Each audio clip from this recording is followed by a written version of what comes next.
मंगलमय मंगल करण वीतराग विज्ञान नमो ताहि जाते भये अरहंता दिमगा जो विद्यादि सागर सुधी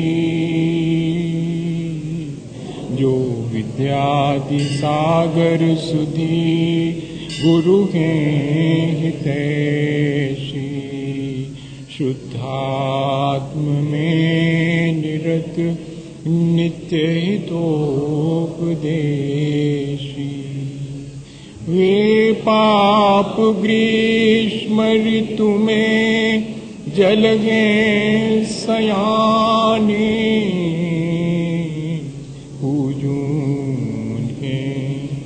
सतत केवल ज्ञान पाने पूजूं के सतत केवल ज्ञान पाने।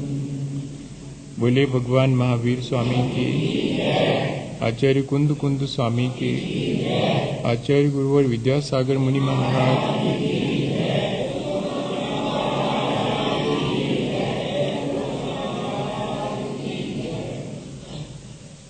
हम सभी लोगों ने पिछले दिनों एक आत्म विकास की प्रक्रिया पर विचार शुरू किया था। घर गृहस्थी में रहकर के भी श्रावक कैसे धीरे धीरे अपने आत्मा को ऊंचाइयों तक ले जा सकता है, अपने आत्मा का विकास कर सकता है। जब भी अपने जीवन में आत्मा का विकास करने का हमारा मन हो तो शुरुआत हमेशा श्रद्धा से होती है। सच्चे देवगुरु शास्त्र के प्रति श्रद्धा हो और धीरे धीरे संसार के प्रति अनासक्ति बढ़ती चली जाए तो यही आत्मा के विकास की प्रक्रिया है। सबसे पहले कोई व्यक्ति यदि सच्चे देवगुरु शास्त्र का स्वरूप जानकर उनके प्रति श्रद्धा पूर्वक अहिंसा, सत्य, अचौर्य, ब्रह्मचर्य और परिग्रह परिमाण ऐसे 5 अणुव्रतों को जीवन में धारण करता है तो ये उसकी शुरुआत है। फिर धीरे धीरे जैसे जैसे आत्मविश्वास बढ़ता है वैसे वैसे फिर और संसार में लिमिटेशंस बढ़ती चली जाती हैं। हम नहीं चाहते कि अब हमारा संसार बढ़े। जैसे कोई व्यक्ति अपनी दुकान बंद करना चाहे तो क्या करता है, धीरे धीरे नया माल लाना बंद कर देता है और जो रखा हुआ उसको धीरे धीरे समाप्त करता है। ठीक इसी तरह जो व्यक्ति अपने संसार को तो अब उसके प्रपंच को तो समाप्त करना चाहता है और अपने आत्मा का विकास करना चाहता है तो वो भी यही करेगा। और सच्चे देवगुरु शास्त्र के प्रति श्रद्धा इसलिए जरूरी है क्योंकि उनके जैसा बनना है, उनके जैसा ही हमें आत्म विकास करना है। तो उन पर श्रद्धा और फिर संसार से विरक्त होने के लिए 5 अणुव्रत, ये हो गई शुरुआत। और इसके बाद फिर और चीजें ऐड होती चली जाती हैं। फिर अब तो देश काल जितनी भी सीमाएं हैं उन सब की सीमाएं करके मुनि जन कैसे अपना जीवन व्यताते होंगे, उनके जीवन से क्या प्रेरणा हम ले सकते हैं, तो अपने गुणों को बढ़ाने के लिए गुणव्रत और मुनि जनों के जैसे आचरण की शिक्षा लेने के लिए शिक्षा व्रत, ऐसे 7 शील व्रतों को और शामिल करके 12 व्रतों का पालन करने लगता है। ये उसकी दूसरी सीढ़ी हो जाती है। अब कहाँ तक मैं इस संसार के कामों को करता रहूं, अब थोड़ा सा अपने आत्म कल्याण के लिए अधिक समय निकालूं तो सुबह दोपहर शाम नियम पूर्वक अपने आत्मा के चिंतन करने, अपने आत्म सुख की भावना भाने के लिए 3 संध्या कालों में और पंच परमेष्ठी के प्रति अपनी श्रद्धा व्यक्त करने के लिए और सामायिक प्रतिमा धारण करता है। और जैसे जैसे अपने आत्मा की वास्तविकता मालूम पड़ती, संसार, शरीर और भोगों की वास्तविकता मालूम पड़ती है, विरक्ति अपने आप घटती चली जाती। ये तो हम बाहर की प्रक्रिया बता रहे हैं, लेकिन ये बाहर की प्रक्रिया तब आती है जब भीतर से विरक्ति बढ़ती चली जाए। अन्यथा अकेले बाहर से चीजों का त्याग कर दें और भीतर से आसक्ति बनी रहे, इसका नाम प्रतिमा नहीं है। भीतर की आसक्ति जैसे जैसे घटती जा रही है, बाहर का त्याग बढ़ता जा रहा है। अब अपने भोग विलास की सामग्री को भी इतना सीमित कर लिया कि महीने में 2 अष्टमी और 2 चतुर्दशी को भी प्रोषद या कि उपवास, ये हमेशा जीवन भर के लिए तय कर लिया। इतना ही नहीं, जो चीजें जीव राशि से युक्त हैं, सचित्त हैं, उन चीजों को भी अब नहीं खाऊंगा। उन चीजों को किसी प्रक्रिया से अगर संभव हो सकेगा तो निर्जीव बना करके, अचित्त बना करके ही मैं अपने भोजन में शामिल करूंगा। इससे क्या होता है, अपनी जो लोलुपता है वो अपने आप धीरे धीरे घटती है।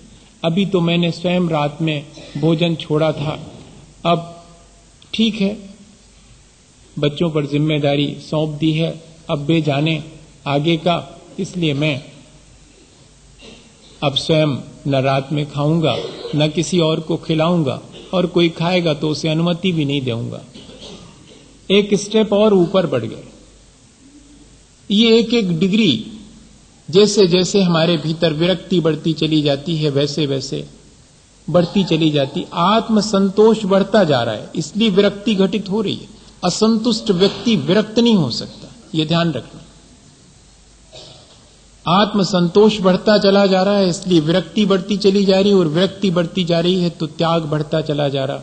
अब अभी तक जिससे ब्याह किया था, घर गृहस्थी में है, अभी सब कुछ नहीं छूटा, लेकिन अब धीरे धीरे डिटैच हो रहा है। चीजें पहले नहीं छोड़ी जाती भैया, चीजों से अपने को पहले छुड़ाया जाता है, फिर तो चीजें अपने आप छूट जाती। वे थोड़ी बंधी हुई हैं, अपने ही बंधे हैं उनसे। लगता जरूर है कि ये चीजें बंधी हुई हैं और ये मेरे ऊपर इतनी सारी जिम्मेदारियां हैं। वही वाला उदाहरण है जैसे कि बाबा जी से पूछा था कि बाबा जी हम तो छोड़ो चाह रहे हैं, ये चीजें नहीं छूट रही। तो दूसरे दिन उन्होंने क्या किया था कि ले आना हम बताएंगे, और दूसरे दिन खम्मा से पकड़े और खड़े हुए थे तो और चिल्ला रहे थे कि ये खम्मा मुझे पकड़े हुए और छोड़ नहीं रहा। तो वो जब आया व्यक्ति, उसने कहा बाबा जी आप तो इतने समझदार है और आप ऐसा कर रहे, ये खम्मा आपको पकड़े हैं कि आप पकड़े उसको? कहने यही तो हमें तुम्हें समझाना था कि घर गृहस्थी पकड़े हैं कि तुम पकड़े उसको। दूसरे का जल्दी समझ में आता, अपना नहीं दिखता। तो इतनी जल्दी समझ में आ गई थी कि हम ही बंधे हुए हैं, हमें लगता है कि चीजें हमें बांधे हुए हैं। नहीं, धीरे धीरे हम अपने को मुक्त करते चले जा रहे हैं। सारे दायित्व से मुक्त होना है। अब तो विवाह इत्यादि का दायित्व भी नहीं रहा, और जिससे ब्याह किया था उसके प्रति भी अब मन में और निर्मलता का भाव आ गया है। अब आगे और धन संचय करने के लिए कोई प्रक्रिया करने का मन नहीं है। 8वां स्टेप चढ़ गए हैं। नए धन संचय की कोई प्रक्रिया नहीं करूंगा। 80 कृषि विद्या शिल्प वाणिज्य कोई कार्य नहीं। अब नया धन संचय करने की आवश्यकता नहीं है। संसार बढ़ाना नहीं है, अब मुझे घटाना है। और जो रख रखा है वो भी अपने बच्चों के जिम्मे, या कि योग पात्र को दे करके परिग्रह से मुक्त हो गए। पर थोड़ा सा अभी मन में भाव रहता था कि ये सब हमने बनाया है, घर हमने बनाया, संपत्ति हमने जोड़ी है, इसका उपयोग ठीक ढंग से करे कोई। और बच्चे जब उनको दे दी है तो वो ठीक ढंग से उपयोग करने लगते हैं और कहीं चूक जाते हैं तो बताने का मन हो जाता है कि देखो हमने इतनी मेहनत से कमाई, तुम बर्बाद नहीं करो, अच्छे से करो और ऐसे कमाओ। ऐसा कहने का मन हो जाता था, अब वो भी नहीं। अब अनुमति भी नहीं देना, बने तो बने, बिगाड़ो तो बिगाड़ो, जैसा करना हो वैसा करो। हम तो अपने निष्प्रय होकर के घर में हैं, फिर भी इतने डिटैच। बहुत आश्चर्य लगता है। अभी तक तो मैंने ऐसा बहुत कम देखा है कि कोई घर में हो और 10वीं प्रतिमा का पालन करना हो। बहुत कठिन है। 10वीं प्रतिमा का पालन करने वाले आज किस तरह से अपना जीवन यापन करते हैं वो तो सबके देखने में आता है। पर लिखा आचार्य भगवंतों ने जैसा है वैसा तो बहुत मुश्किल है। अंतरंग में कैसे परिणाम हो जाते होंगे, कितनी निष्प्रहता आ जाती होगी, संसार में क्या चल रहा है क्या नहीं चल रहा है कोई मतलब नहीं है अपने आत्म कल्याण में। एक्चुअली एक सैचुरेशन की प्रक्रिया होती होगी, शायद कोई बहुत सैचुरेटेड हो जाता होगा, बहुत संतुष्ट हो जाता होगा, तब ये प्रक्रिया घटित होती है। ग्रह तो मुनिवन मित्वा गुरूप कंठे व्रतानि परिग्रह्य वैक्षासनस तपश्चन उत्कृष्टस चेल खंड धरा।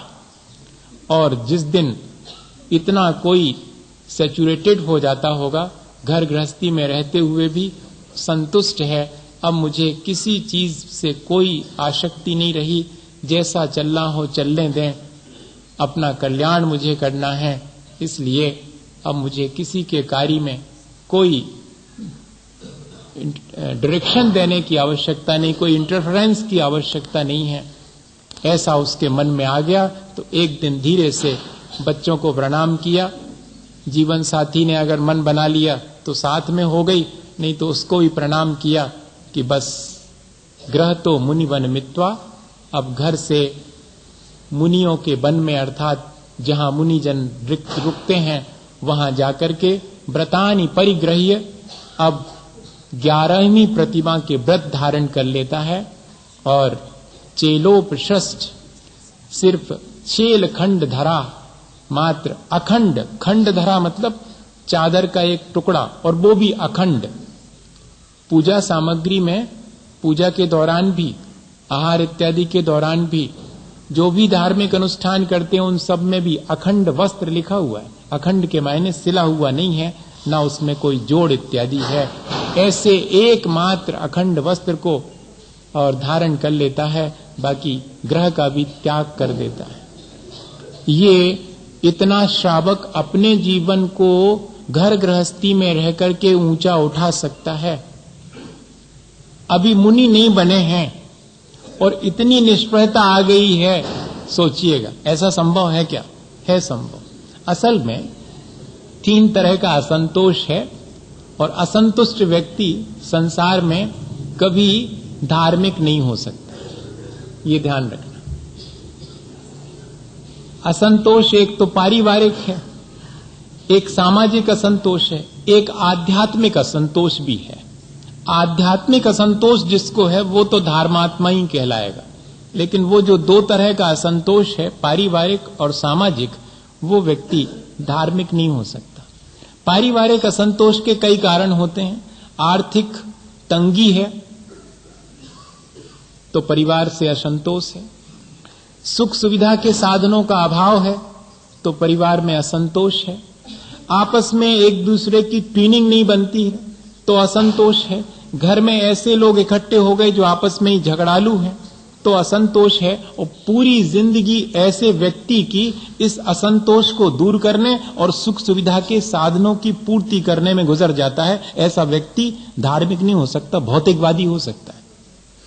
देख लो आप, जो प्राप्त है उसमें अपना जीवन यापन करना बिल्कुल अलग बात है, और जो प्राप्त है उससे भी अधिक मुझे प्राप्त हो सांसारिक, अगर ऐसा, और अपन देखें गौर से कि हर व्यक्ति चाहे वो धर्म की क्रियाएं भी क्यों ना करता हो, अपने परिवार में असंतुष्ट है, अपने जीवन से असंतुष्ट है, और ऐसा व्यक्ति इसीलिए भौतिकवादी होता है, धार्मिक नहीं हो सकता। और भौतिकवादी व्यक्ति अगर धर्म की क्रियाएं भी दोहरा लेवे तो उन धर्म की क्रियाओं से भी अपना संसार ही बढ़ाएगा, और आज वर्तमान में अपन देख रहे हैं इस चीज को। उसका कारण यही है कि जब तक आप पारिवारिक रूप से संतुष्ट नहीं होंगे तब तक आप धार्मिक नहीं हो सकते। धार्मिक क्रियाएं कर सकते हैं, लेकिन धार्मिक होना और धार्मिक क्रियाएं दोहराना दोनों में बहुत फर्क है। धार्मिक एटीट्यूड तो वो है जब हम सैचुरेटेड हैं, जो प्राप्त है ठीक है, मैं उतने में ही काम चला लूंगा, मुझे कोई अभाव नहीं है, ना आर्थिक रूप से अभाव है ना और कोई मुझे अभाव है। और सामाजिक असंतोष जिसको होता है, सामाजिक रूप से जो असंतुष्ट होते हैं वे समाज में फैली हुई कुरीतियों से असंतुष्ट हैं, वे समाज में धन की, संपत्ति की व्यवस्था से असंतुष्ट हैं। ऐसे व्यक्ति धार्मिक नहीं हो सकते, समाज सुधारक और सामाजिक क्रांतिकारी तो हो सकते हैं, धार्मिक नहीं हो सकते। देख लो आप, समाज के सुधारने वाले, सामाजिक क्रांति लाने वाले, ये सामाजिक क्रांति और सामाजिक सुधार के सुधारक तो हो सकते, धार्मिक नहीं हो सकते। जो समाज से असंतुष्ट हैं, अपनी ही जिनके बीच रहते हैं उससे असंतुष्ट हैं, अरे इसमें इस समाज में कैसी कैसी कुरीतियां फैली हैं, अरे पंचकलनक होते रहते हैं, अरे फलाना होता रहता, पैसा खराब होता, उसमें अच्छी चीज में लगना चाहिए, इसी में लगे। ऐसे लोग हैं और वे समाज के सुधारने में बहुत लगे रहते। वे धार्मिक नहीं हो सकते, समाज सुधारक हो सकते। वे कभी इन प्रतिमाओं को या कि अपने आत्म विकास की प्रक्रिया में शामिल नहीं हो सकते। दुनिया भर को सुधारने वाला अपने को बहुत कठिन है। अपने को सुधार ले तो दुनिया को सुधार सकता है। प्रक्रिया ये है, जो दुनिया के सुधारने में लगा है वो अपना सुधार बहुत मुश्किल। अपना सुधार करने वाला तो सबको सुधार सकता। क्यों? गांधी जी से जब पूछा जाता था कि आपकी फिलॉसफी क्या है, तो वो कहते थे मेरा जीवन ही मेरा दर्शन है। मेरे जीवन से देखो, कुछ अच्छा लगे तो फॉलो करो, बस। तो जिस व्यक्ति का जीवन फॉलो करने लायक होगा उसी को ना लोग फॉलो करेंगे। हम अपने जीवन को ऐसा बनाएं जिससे कि दूसरे को संदेश मिले। वो तब बनेगा जब हम पूरी तरह से संतुष्ट हों। आध्यात्मिक असंतोष भी एक असंतोष है। मैं इस संसार के जन्म मरण से असंतुष्ट हूं। ऐसा जीवन मुझे नहीं चाहिए जिसमें कि मुझे जन्म मरण की पीड़ा भोगनी पड़े। मैं अपनी अज्ञानता से असंतुष्ट हूं। मैं अपनी संसार में आसक्ति से बहुत असंतुष्ट हूं।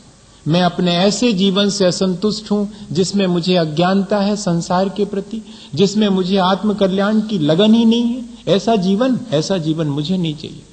ऐसा असंतोष व्यक्ति को आध्यात्मिक विकास की तरफ ले जा सकता है। सबसे पहला उपदेश मुनि दीक्षा के बाद आचार्य महाराज को हमारे आचार्य, उनके गुरुजी आचार्य ज्ञान सागर जी ने क्या दिया था?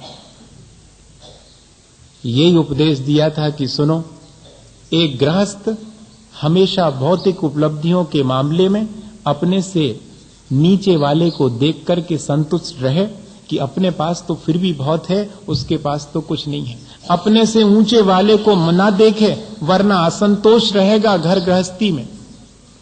अपने से ज्यादा भौतिक सुख सुविधा को देखने पर अपने पास सारी सुविधाएं होने के बाद भी असंतोष बना रहेगा, और वो असंतोष धार्मिक नहीं होने देगा आपको सिर्फ अपनी सुख सुविधाओं की पूर्ति में लगाए रखेगा। पूरा जीवन सुख सुविधा की पूर्ति में निकल जाएगा। अपनी, बच्चों की, परिवार की, सबकी सुबह से दौड़ शुरू होती, शाम तक चलती, काय के लिए? सबकी सुख सुविधा जुटा सकें।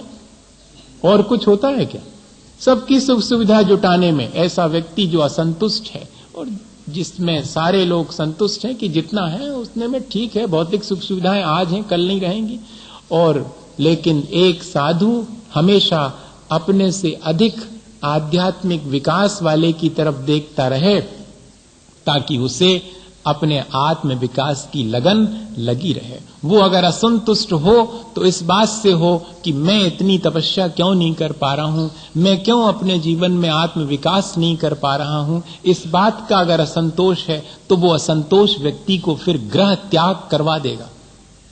वास्तव में जो इस तरह ग्रह त्याग करते हैं अपने आत्म विकास के लिए, संसार से बिल्कुल सैचुरेटेड है, संसार से कोई असंतोष नहीं है, ना पारिवारिक है ना सामाजिक है, ऐसे लोग भी ग्रह त्याग कर देते हैं जिनको कि घर में कोई असुविधा होती है। ऐसे लोग भी ग्रह त्याग कर सकते हैं जिनको समाज में सम्मान नहीं मिला, अब मिलेगा, आराम से सब पूजेंगे। हाँ, व्रत नियम ले लो, व्रत नियम लेने से अपन को खूब पूजा जाएगा। उसने देखा कि व्रत नियम लेने से बहुत पूजा होती है, सब हाथ पे लिए रहते, और वैसे तो समाज में कोई नहीं पूछता, बन जाओ।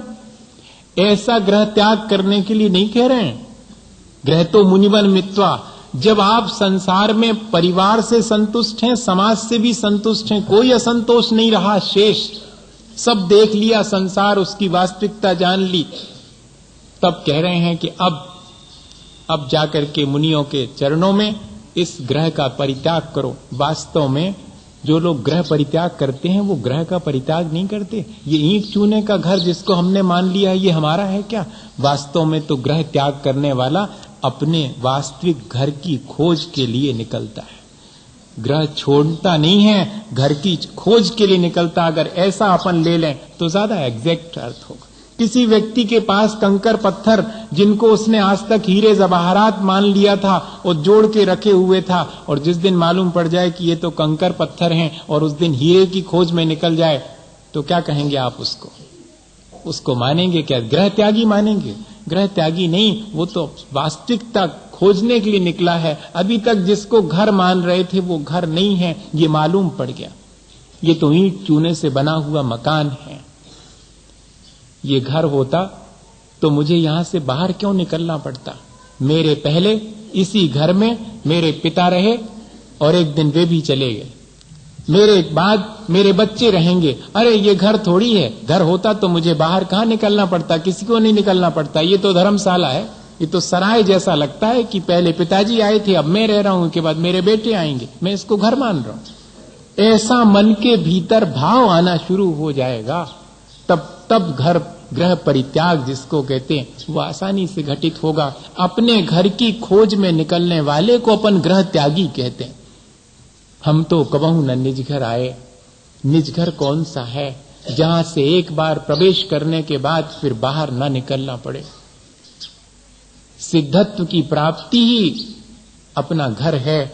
उसकी प्राप्ति के लिए घर, ये छोटा मोटा जिसको मान रखा था वो छोड़ दिया। ये दूसरा अर्थ अगर अपन ले लेवें तो एक घर क्या, अब तो वसुधैव कुटुंबकम उदार चरिता नाम, जिनका उदार चरित्र हो जाता है उनके लिए अपना घर ही घर नहीं रहता।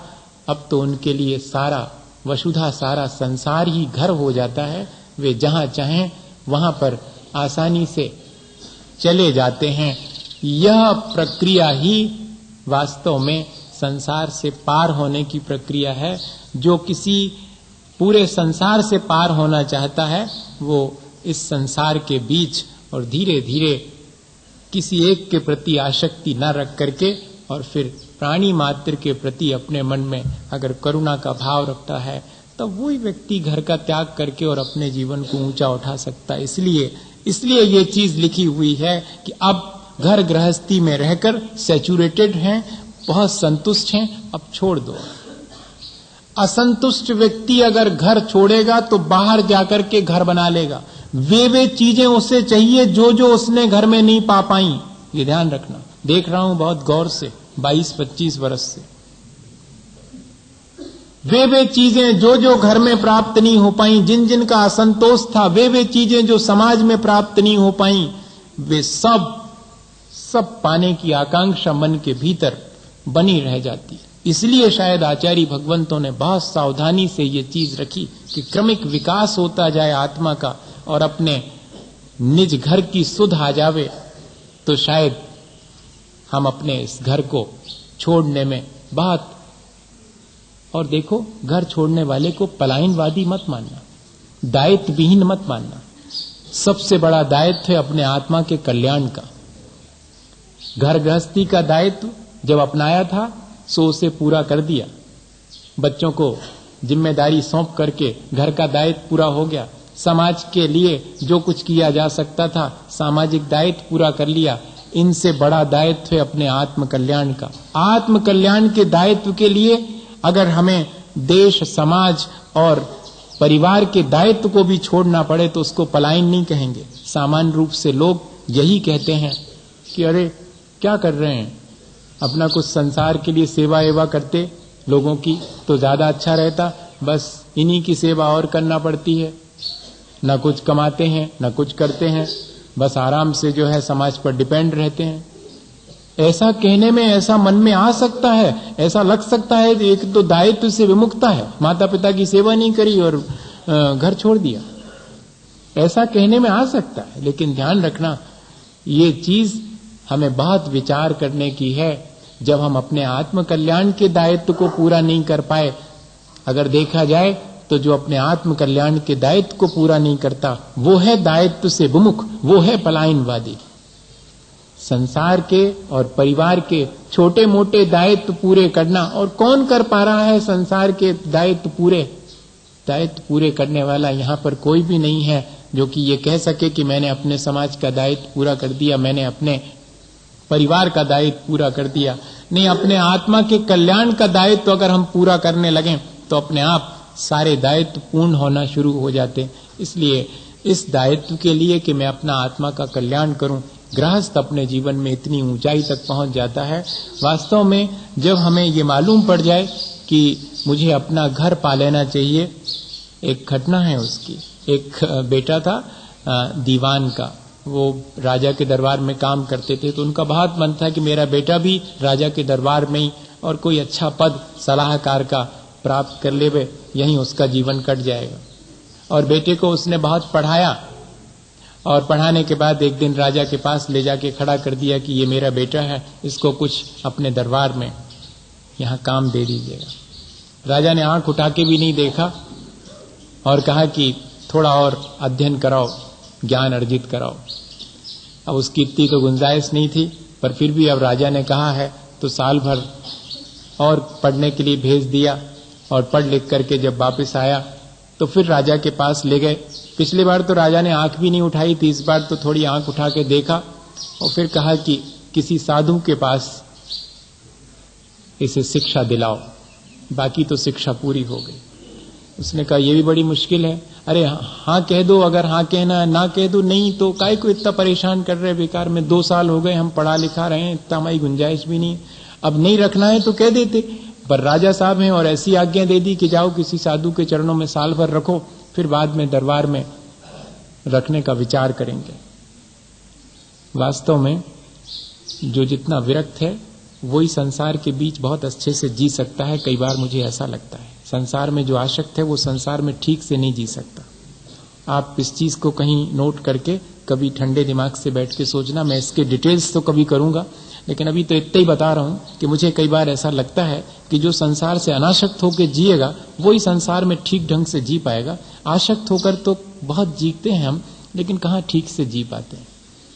कदम कदम पर मुश्किलें खड़ी होती हैं और अनासक्त रहें तो कोई मुश्किल नहीं मालूम।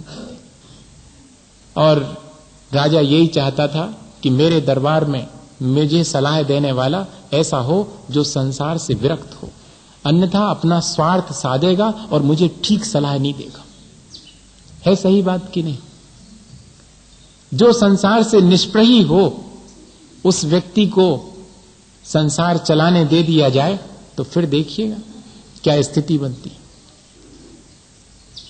भेज दिया साधु के पास, साल भर रहा, समय पूरा हो गया, गए पिता लेने के लिए बेटे को, लेकिन अब बेटे ने पिता की तरफ आंख उठा के नहीं देखा। बड़ी मुश्किल। अभी तक तो जो है वो ये स्थिति थी कि आगे पीछे होता था। अब गुरुजी के पास बैठा हुआ है और पिता पहुंचे और गुरुजी कह रहे हैं कि पिता आए हैं, तो उसने आंख उठा के भी नहीं देखा कि हाँ ठीक है। बेटे से कहा कि साल भर पूरा हो गया है, अब तो पक्का है कि राजा के दरबार में तुम्हें कोई ना कोई नौकरी मिल जाएगी, चलें वापस लौट चलें अपने घर। उसने कहा अब तो मुझे आवश्यक नहीं लगता, वो सब 2 साल भर पहले लगता था, अब तो वो सब चीजें आवश्यक नहीं लगती। बेटे पे तो गुस्सा उतनी नहीं आई जितनी राजा पे आई कि 2 ही दिन से गए हम, ने होते कि रहे, ने तय कि रहे। अरे नहीं देना थी तो मत देते वहां पर नौकरी, लेकिन ये क्यों जंजाल, अब ये घर भी नहीं लौट रहा है। गुरुजी से कहा कि आप समझाओ इसको, तो गुरुजी ने कहा कि मेरी तरफ से तो कोई दिक्कत नहीं, ये जाना चाहे तो ले जाओ। पर बेटे ने जाने से इनकार कर दिया। राजा के पास पहुंचा पिता कि बेटे को साल भर के लिए गुरुजी के पास रखा था और अब तो आने से इनकार कर रहा। राजा ने कहा ऐसा, तब तो मैं लेने जाऊंगा उसे।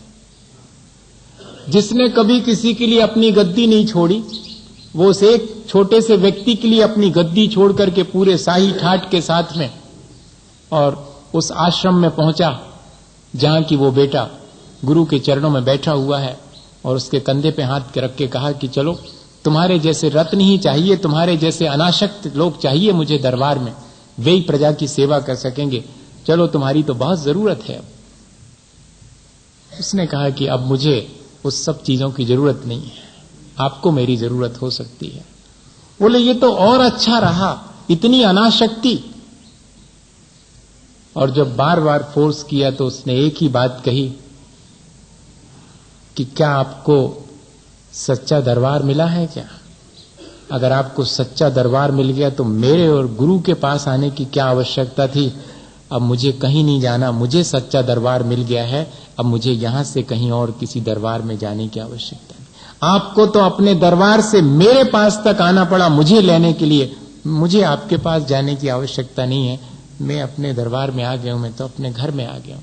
क्या वास्तव में ऐसा अपने जीवन में हम घटित कर सकते हैं? कर सकते, यदि हमारे मन में इस तरह की चीज आ जावे तो वास्तविकता मालूम पड़ जावे कि हाँ, ये सारी चीजें जिनको मैं अपना मानता हूं ये काम नहीं आएंगी, काम आएगा वही जो मेरे अपने जीवन में हाथ फैलाना पड़े।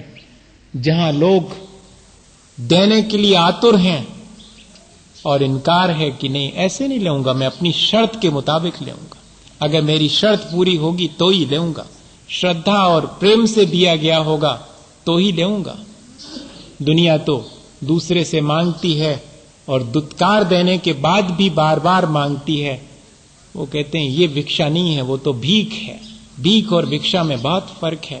भिक्षा श्रद्धा और प्रेम पूर्वक होती है और भीख तो दुत्कार करके अत्यंत संक्लेश पूर्वक होती है। ऐसी प्रक्रिया रखी कि अब अपने पास कुछ भी नहीं रखना, कल की चिंता मत करना कि हाथ पर क्या आएगा, जो आएगा देखेंगे, कुछ भी जोड़ के नहीं रखा है।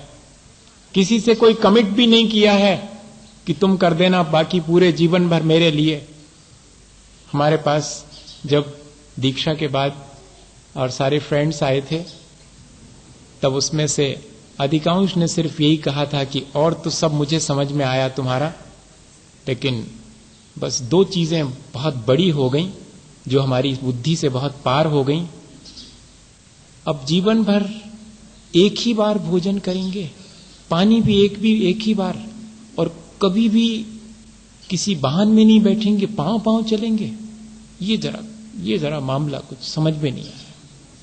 और बाकी चीजें तो समझ में आती हैं कि हाँ कर लेंगे, कोई बात नहीं, लेकिन क्या कभी मन के अंदर ये नहीं आएगा कि वहां चले जाऊं? नहीं, जाना भी है तो पांव पांव ही जाना पड़ेगा। कभी मन के अंदर कहीं आने जाने का, उसमें लिखा गुरु की आज्ञा आवही गुरु की आज्ञा जाए, कबीरा सोई संत है आवागमन नसाए। जिसने अपने मन से अब आना जाना भी छोड़ दिया संसार में, भेजा जाएगा तो चले जाऊंगा, अब कहीं आना जाना नहीं, तो वाकई में अब उसका आना जाना आवागमन संसार भी नष्ट हो जाएगा। ऐसी है ये भिक्षाचर्या जिसमें कहीं आने जाने का विकल्प नहीं है, किसी से कोई याचना करने की आवश्यकता नहीं, कल की भी चिंता नहीं है। ऐसी तपश्चर्या करना शुरू कर देता है। अभी महाव्रत धारण नहीं किए हैं, अभी उत्तम श्रावक है, उत्कृष्ट श्रावक कहा इसके लिए। 10वीं 11वीं प्रतिमा धारण करने वाला उत्कृष्ट श्रावक है। अभी साधु नहीं हुआ है, मुनि नहीं हुआ है। और पहली से 6ठी प्रतिमा वाले को जघन्य श्रावक कहते हैं, और मध्यम श्रावक 7वीं 8वीं 9वीं प्रतिमा वाला, 10वीं और 11वीं वाला उत्कृष्ट श्रावक। श्रावक इतनी ऊंचाई तक पहुंच सकता, इतनी निष्प्रहता हो सकती है। कैसा लगता है कि अपन कहां बैठे हुए हैं, कहते हैं हम तो गृहस्थ हैं महाराज, हम तो अज्ञानी हैं, ऐसे ही चलेगा। ऐसे नहीं चलेगा। अपने जीवन को भी इतना ऊंचा उठाया जा सकता है, कम से कम भावना तो भाई जा सकती। भैया इसमें क्या लगता भावना भाने में कि हम भी इस ऊंचाई को छुएं। और एक चीज मुझे और बता देनी है, क्योंकि विषय उसी से रिलेटेड है कि वर्तमान में भिक्षाचर्या के मायने हैं उद्दिष्ट आहार का त्याग कर देना। और उद्दिष्ट आहार का अर्थ क्या है, ये कई लोगों के मन में क्लियर नहीं है। भिक्षाचर्या भी कई लोगों के मन में क्लियर नहीं है। जैन आचार्यों ने भिक्षाचर्या और उद्दिष्ट आहार के त्याग नाम की 11वीं प्रतिमा रखी है, उस पर हमें थोड़ा सा विचार कर लेना चाहिए। उद्दिष्ट कौन सा कहलाता है? जिसमें लिखा है कि साधक अपने लिए स्वयं भोजन बनाए या कि बनवाए या भोजन बनाने की अनुमति दे, वो उद्दिष्ट आहार है। जो साधक है वो स्वयं अपने लिए भोजन बनाए या कि और भी कोई चीज, भोजन तो एक उपलक्षण है, अन्य सारी चीजें भी, वसति इत्यादि भी, रहने का स्थान भी, और भी जो उपकरण उपयोग में आते हैं वे भी, अपने लिए बनवाए या स्वयं बनाए या बनाने की अनुमति दे, तब वो उद्दिष्ट है। और जो देने वाला दाता है उसके बारे में भी कैसे उद्दिष्ट होगा? यदि वो अपने लिए भोजन बनाए और कहे कि मैंने अपने लिए बनाया था, आप ले लो, ये भी उद्दिष्ट आहार है। बहुत गौर से सुनिएगा। सामान्य रूप से कई लोग ऐसा प्ररूपण करते हैं कि श्रावक अपने लिए बनाएगा और फिर मुनि को दे देगा। अपने लिए महाराज पहले पूरा सुन लेना, बहुत मुश्किल से आती हैं चीजें, एकदम नहीं आती पूरा। फिर मैं आपके क्रॉस क्वेश्चंस का जवाब दे दूंगा, सबके क्रॉस क्वेश्चंस का जवाब मेरी बुद्धि के अनुसार, जैसा मुझे आचार्य भगवंतों ने बताया, क्योंकि ये बड़ा कॉम्प्लिकेटेड, मैं ऐसे सब्जेक्ट वैसे टच भी नहीं करता, सीधी सीधी बात कहता हूं, पर अब चूंकि सैद्धांतिक बात है इसलिए उसको टच करना जरूरी है, ताकि सबके मन में स्पष्ट हो जाए कि बात क्या है, आखिर ये उद्दिष्ट आहार क्या चीज है। जितने चौके लग रहे हैं महाराज जी के लिए तो लग रहे हैं, तो सारा दोष महाराज के मत्थे आना चाहिए। सीधा सीधा प्रश्न उठता है, सीधा सीधा प्रश्न उठता है, इसलिए उसका जवाब बहुत जरूरी है कि कैसे 11वीं प्रतिमा, अभी मुनि महाराज तो छोड़ो, 11वीं प्रतिमा धारण करने वाला भी उद्दिष्ट आहार का त्याग कर देता है। न स्वयं भोजन बनाया उसने, न उसने बनवाया है, न बनाने की अनुमति दी। हम चौका लगा ले गए, तुम जानो, नहीं तुम लगा लो, ऐसा तो नहीं कहा मेरे लिए फलाना बना लेना, महाराज हमने तो आपके लिए ये चीज बनाई है, बहुत अच्छा किया। नहीं, न बनाना, न बनवाना, न बनने पर अनुमति देना। इससे मुक्त है श्रावक, इससे मुक्त है साधक। और श्रावक अपने लिए बनावे और ये कह के देवे कि हमने बनाओ तो अपने लाने हैं, तो अब ले महाराज, या कि किसी साधु विशेष के नामोच्चार के साथ बनावे कि यह चीज तो मैंने फलाने महाराज के लिए बनाई है, पर वो नहीं आए हैं, आप ले लो, तब ये उद्दिष्ट आहार कहलाएगा। किसी पाखंडी या कि अन्य देवी देवता को चढ़ाने के निमित्त से बनाई हुई नैवेद्य इत्यादि को साधु को देना, ये उद्दिष्ट आहार है। साधु के निमित्त से तो बनाएंगे ही बनाएंगे, अतिथि संविभाग वाला तो भावना भाता है कि महाराज के लिए मैं आहार दान देऊंगा आज, इसलिए महाराज के योग जो है वही तो बनाऊंगा। मैं जब गर्म पानी श्रावक पिएगा, जब क्या गर्म पानी महाराज को पिलाएगा? वो तो गर्म पानी महाराज के लिए है। महाराज रस का परित्याग करेंगे तो सारा भोजन रस के रहित बनाना पड़ेगा। महाराज को जिस तरह का रोग होगा, जिस तरह की व्याधि होगी, उसके अनुरूप औषधि तैयार करनी पड़ेगी, तो औषधि भी उद्दिष्ट हो जाएगी, गर्म पानी भी उद्दिष्ट हो जाएगा। वो तो चौथे काल में भी था। श्री कृष्ण जी मुनि महाराज के दर्शन करने गए थे और उनको अस्वस्थ जान करके वैद्य जी से चुपचाप परामर्श करके अपने यहां पर औषधि तैयार करवा करके महाराज को पड़गा करके आहार और औषधि दोनों दी थी। और तीर्थंकर प्रकृति के बंध में ये कारण बना था। 800 कोनूर में वसतिकाएं बनाई गई मुनि महाराज के लिए, क्या वो सब उद्दिष्ट हो जाएंगी? कोई उद्दिष्ट नहीं होती। ये श्रावक का वैयाव्रत और अतिथि संविभाग है। जब दाता किसी नाम विशेष से कह करके, और एक और प्रक्रिया चल पड़ी है आज वर्तमान में, महाराज जो तो हम आओ और जो हमारे फलाने को जो भी ले लो एक गिलास, बे महाराज आ नहीं पाया है उनको भी एक गिलास, ये नहीं हो, ये कह देंगे और ले लेंगे तो दोष है। किसी के नाम से, ये अनीश्वर नाम का दोष कहलाता कि ईश्वर तो कोई और है, दाता तो कोई और है, उसका नाम बोल करके दे आप रहे हैं, नौकर से जैसे दिलवाया जाता है।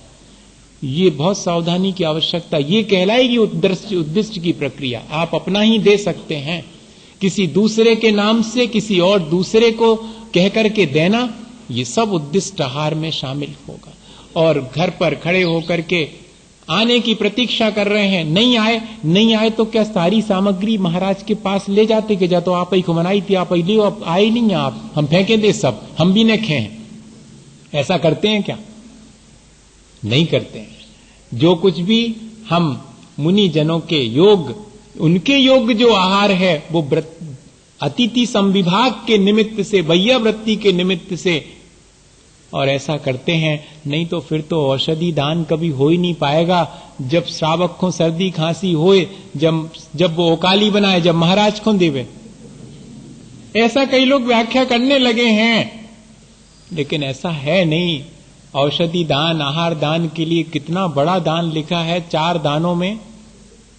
उसमें लिखा कि आपने एक ग्रास क्या रखा हाथ पर, मानो रत्नत्रय दे दिया, मोक्ष मार्ग दे दिया, क्योंकि उसी के माध्यम से वे रत्नत्रय की आराधना करेंगे। ये छोटी मोटी चीज नहीं है। और इसमें दोष कब लगेगा, जब स्वयं साधक अपने लिए बनवाए या बनाने की अनुमति दे। कई बार लोग पूछते हैं तो महाराज वो वहां लगा लें क्या चौका, वो स्थान तो ठीक है कि नहीं। हम कुछ नहीं कहेंगे। अगर हम कहेंगे कि नहीं लगाओ तो दोष, हम कहेंगे कि लगाओ तो दोष। महाराज थोड़ा वहां अंधेरा रहता है, हम क्या करें, तो उजाले में लगा लो, ऐसा कह देवें, या वहां उजाला कर लो, ऐसा कह देवें, तब पूरा दोष अपने मत्थे तब आएगा। और अगर ऐसा नहीं कहें तो ठीक है, श्रावक अपने हिसाब से करता है, श्रावक भी सावधानी पूर्वक करता है, और साधु भी। ऐसी है ये भिक्षाचर्या जिसमें किसी से कोई अपेक्षा नहीं है। मुख्य बात तो ये है। और जो स्वीकार होगा, कहां होगा, कैसे होगा, कहा नहीं जा सकता। वृत्ति परिसंख्यान पूर्वक और इस चर्या को किया जाता है। वृत्ति परिसंख्यान भी आसान सी चीज नहीं है। लोगों को तो बाहर का दिखाई पड़ता है, अंतरंग का भी देखना आवश्यक है। वृत्ति परिसंख्यान 4 प्रकार का होता है। मोहल्ले की वृत्ति, दाता की वृत्ति, पात्र की वृत्ति और भोजन की वृत्ति। 4 वृत्ति में से कोई भी वृत्ति ली जा सकती है, और उसमें सबसे श्रेष्ठ वृत्ति होती भोजन की वृत्ति। मोहल्ले की वृत्ति में लिखा है, आचार्य भगवंतों ने मूलाचार में कुंद कुंद स्वामी के चरणों में बैठो, मैं आज अपने दाईं तरफ जाऊंगा। मुझे नहीं मालूम कौन से मोहल्ले में पड़ता है, मेरे दाईं तरफ जाऊंगा, मैं आज मेरे बाईं तरफ जाऊंगा। आज अपने दाईं तरफ जाकर के 10 चौके तक तो कुछ नहीं बोलूंगा, उसके बाद देखूंगा, 10 तक कुछ नहीं देखूंगा। या कि 10 मकान छोड़ करके उसके बाद गिनना शुरू करूंगा, उसके पहले गिनना ही शुरू नहीं करूंगा। बताइए। और फिर देखूंगा दाता की वृत्ति, कितने लोग खड़े होंगे आंगन में और द्वारापेक्षण कर रहे होंगे। ऐसा नहीं कि अपने द्वार से और 50 कदम आगे आ गए होंगे। द्वारापेक्षण मतलब अपने द्वार पर प्रतीक्षा कर रहे होंगे। ऐसे नहीं कि मंदिर के पास आके खड़े हो गए सब जने लाइन से और चलो रे तई से लूट लो, जो उनको मिल जाए वो खो ले जाओ, और महाराज चले जा रहे पीछे पीछे, सही बुद्धू बने। नहीं, वो प्रक्रिया नहीं है। प्रक्रिया तो द्वारापेक्षण की है। द्वार पर अपेक्षा करेंगे और देखेंगे हम आपके द्वार पर जाकर के स्वयं कितने दाता हैं, 5 हैं कि 10 हैं कि 15 हैं कि 25 हैं, कि मुझे 2 ही चाहिए, मुझे नहीं चाहिए 25 मान लो, तो मुझे 2 चाहिए, तो 2 होंगे तो ठीक है। और हाथ में क्या लिए हैं, ये सब दाता की वृत्ति कहलाएगी। ये दूसरे नंबर की वृत्ति है, ये बहुत सामान्य सी है। मोहल्ले की वृत्ति, दाता की वृत्ति। तीसरे नंबर है पात्र की वृत्ति। अब भीतर चले गए, सब हो गए बाहर से। भीतर जाने पर विचार कर लिया था कि आज तो चांदी के पात्र में लेऊंगा ताकि नहीं मिले। बात ये है, असल में बात ये नहीं है कि आसानी से मिल जावे, बात ये है कि देखें तो कि मिलना है कि नहीं। मिलना होगा तो अपने आप सारी चीजें बन जाएंगी, नहीं तो सारी कोशिशों के बाद भी हाथ पे आ जाएगा बालचंद। हाँ, वहीं आ जाएगा। नहीं भी एक ग्रास नहीं जा पाएगा भीतर। या तो मक्खी महारानी आ जाएंगी या चीटी रानी आ जाएंगी, कोई ना कोई आ जाएगा बीच में बाधक बन करके। सारी चीजें मिला लेने के बाद भी तो मिलाना नहीं है, मिल जावे तो स्वीकार है, मिलाने के लिए नहीं है। ऐसी है भिक्षा की चर्या। और भीतर चले गए और सोचा था कि चांदी के पात्रों में मिलेगा, तो चांदी के पात्र में तो एक ही चीज थी, बस वही लेकर के वापस आए। हाँ, और एक बार जो है खुरई में ऐसा हुआ, मैं आपको शायद क्वेश्चन आंसर के समय पे सुना चुका हूं इस चीज को, कि मैंने सोचा कि चांदी के बर्तन में नहीं लाऊंगा, कौन देता है, चलो ऐसे ही करके देख लें। और कर्म धर्म संयोग से जो काढ़ा लेकर के जाते थे औषधि का, वो उसी चांदी के ग्लास में, क्योंकि उनको देर हो गई, सो जल्दी जल्दी में उन्होंने कहा कि ग्लास है नहीं मिल रहा, वो रखो अच्छो भंडरिया में चांदी को, वही तो निकाल दो, धो दो जल्दी। महाराज उठ गए, आहारों को चले गए खुरई वाले वो शराब जी, और वो पीछे पीछे चले गए। और मैंने देखा कि ये तो चांदी के में दवाई लेकर आ गए। अब आज नहीं लेऊंगा। मेरी शिकायत कर दी आचार्य श्री के पास में कि महाराज दवाई नहीं ली उन्होंने। आचार्य श्री ने मुझे बुलाया, क्यों, क्या बात है? तो मैंने कहा महाराज मैंने आज तो वैसे ही सोचा कि चांदी के मैं नहीं लेऊंगा। कह ले देखो, एक ही दिन सोचा और परीक्षा ऐसी है भिक्षा की वृत्ति। अपन को तो बहुत सामान्य सी लगती है, अपन तो बाहर ही देखते हैं कि अरे उते गए थे महाराज, उनके सामने से निकले, वे भी तो 2 कलश लाए खड़े थे, उते भी 2 उते चले गए थे, नहीं गए महाराज को कुछ समझ में नहीं आती कैसो करत का करत। वे तो चीन के जाते हैं, वे तो पहचान के जाते हैं कि कौन के जाने, उनको तो पहले से ही तय रहे थे। बहुत बातें मन में आती हैं, बहुत बातें। जहां जिन क्रियाओं से धर्म ध्यान होना चाहिए उन्हीं क्रियाओं से हम अधर्म कमा लेते हैं। मैं कहना यह चाहता हूं, जिन क्रियाओं में जितना राग द्वेष कम होना चाहिए उन क्रियाओं के माध्यम से हम अपना राग द्वेष बढ़ा लेते हैं। मैं कहना यह चाहता हूं, जो विशुद्धि का चौका होना चाहिए वो संक्लेश का हो जाता। मैं कहना यह चाहता हूं और कुछ नहीं। बात मुख्य ये है, भिक्षाचर्या आसान सी नहीं है। क्या पता मुझे और कौन से बुराई है हमारी भैया, किससे भलाई है, कौन से रिश्तेदारी है कि इनके जाने और इनके नहीं जाने। कौन डिसाइड करेगा आज कि किसके यहां पर। वो तो जब चले जाते हैं तो फिर कहने को आसान है कि तुम्हें पहले ही मालूम होती, आज तो वहीं जाए। ये कहना तो बहुत आसान है।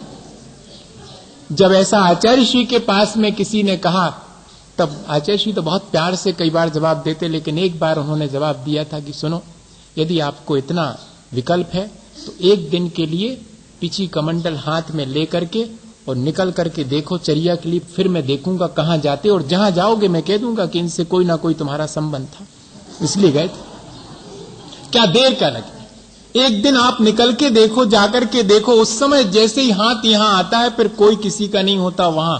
ये वर्षों का अभ्यास है। इसके बाद तो जहां जाके खड़े होना है वहीं पर। और अगर मैं अपनी तरफ से जाके खड़े भी हो जाऊं और उसके दानांतराय का उदय है तो सारी प्रक्रिया के दौरान भी, और बंडा की बात है, भिक्षाचर्या की बात और 2 मिनट में, और बंडा में मंदिर से बाहर निकलने पर एक व्यक्ति का चौका लगा। 8 दिन हो गए और नहीं हो रहा है आहार, तो नहीं हो रहा है आहार। सबकी सिंपैथी, सबकी सद्भावना, महाराज हो जावे उनके यहां पर। 8 दिन हो गए। मैंने कहा ठीक, मुझे क्या फर्क पड़ने वाला। दूसरे दिन यही सोच करके कि वही जो पहला चौका है उसी में जाऊंगा, खत्म, मुझे इतना ही सोचना है, अब होना नहीं होना हमारे हाथ में नहीं। और सोच के चले गए उनके यहां पर। जाते ही साथ हाथ से नारियल छूट गया। कोई बात नहीं, हमने कहा कोई बात नहीं, बहुत मुश्किल से आए हैं, इतने इसको हम माफ करते हैं। ऊपर गए तो जाते ही साथ बर्तन जमे हुए रखे थे, गिलास विलास भर भर करके सब गिरे। फिर भी कोई बात नहीं, माफ कर दिया। बैठ गए, पूजा हो रही है। बीच में जो पत्थर लगे रहते उनके बीच की दरार में से चींटियां निकलना शुरू हो गई। कोई बात नहीं, राख डाल दो चारों तरफ। फिर भी सब कुछ, सब माफ हो करके खड़े हुए, और खड़े होकर के वो इधर पानी डाल रहे हैं और उधर मैं देख रहा हूं, उधर से हवा में बाल तैरता हुआ ठीक अंजलि में। मैं ऐसा नहीं करूंगा, हाँ ये अब मेरा काम नहीं है, वहां तक तो माफ कर सकता था लेकिन ऐसा नहीं करूंगा। आ गया, उसी में अंजलि में पानी है और ऊपर बाल है, एक बूंद भी भीतर नहीं जा सकता तो नहीं जा सकता, आप सारी कोशिशें कर लो भैया। इसलिए ये प्रक्रिया अगर आप राग द्वेष करके भी करेंगे तब भी ये प्रक्रिया गड़बड़ा जाएगी। इसमें राग द्वेष ज्यादा देर तक नहीं चलेगा। ये प्रक्रिया भिक्षा की अत्यंत निष्प्रहता की प्रक्रिया है। और ऐसी भिक्षाचर्या मुनि महाराज तो ठीक हैं, उत्तम श्रावक भी करता है। 11वीं प्रतिमा को धारण करने वाला हमें यही भावना भानी चाहिए कि कब मैं पानी पात्र में दिगंबर होकर के आहार करूं। एक सदगृहस्थ को भी यही भावना भानी चाहिए कि मैं इतना निष्प्रय होकर के अपने पानी पात्र में, पानी पात्रो दिगंबरा, उपनिषद में लिखा हुआ है कि आत्मज्ञान पूर्वक मैं कब पानी पात्र में दिगंबर होकर के आहार ग्रहण करूं। कोई भी ऐसा ग्रंथ नहीं है, जैन ग्रंथों को ही ना लें आप, सारे ग्रंथों को उठा के देख लें, सब में यही लिखा कि सबसे उत्कृष्ट अगर निष्प्रह कोई व्यक्ति है संसार में तो जो पानी पात्र में दिगंबर होकर के और आहार ग्रहण करता है वो अत्यंत निष्प्रह है।